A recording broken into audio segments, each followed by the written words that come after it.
Evet arkadaşlar. Hayvan çöktü burada resmen. Bataklığın içinde. O kadar insan gücüyle uğraştık gençlerle. Bir türlü çıkartamadık hayvanı. Belediye aradık. İtfaiye aradık. İtfaiye ilçemizde araç bulamadık.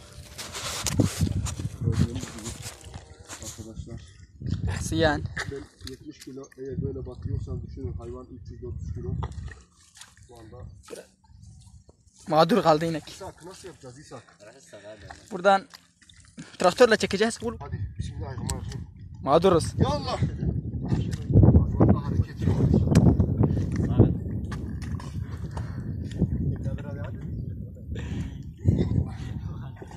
Evet arkadaşlar. Gittim. Bataklıkta batan bir inek. Onu kurtarmaya çalışan kahramanlar.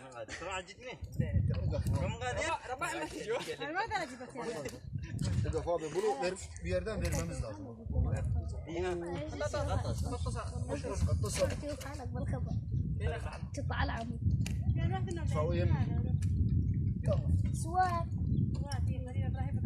يلا اوسع شرف اخوي ايش فيك؟ يلا ادريس رفع العمود انت ابراهيم روح خلي ذولك ايوه رفع العمود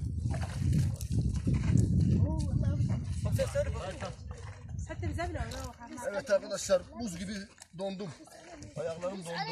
Evet, nihai sonuca varmak üzereyiz.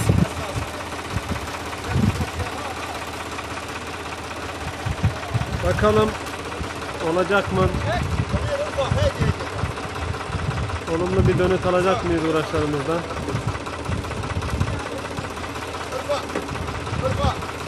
Ya Allah! Yavaş yavaş yavaş. Aldı. Oluyor. Biraz daha.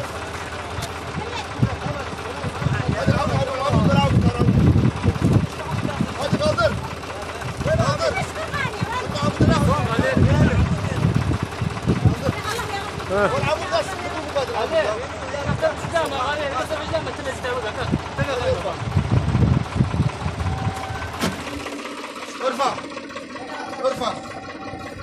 ارفع بس عمرو من راسه ابراهيم من راسه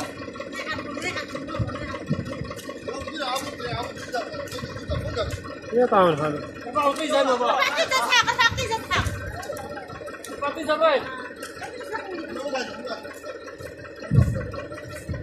غرة الاسلام يتلع ارفع انت صوت هذا كيف غرة الاسلام غادي هذا يتقى فوق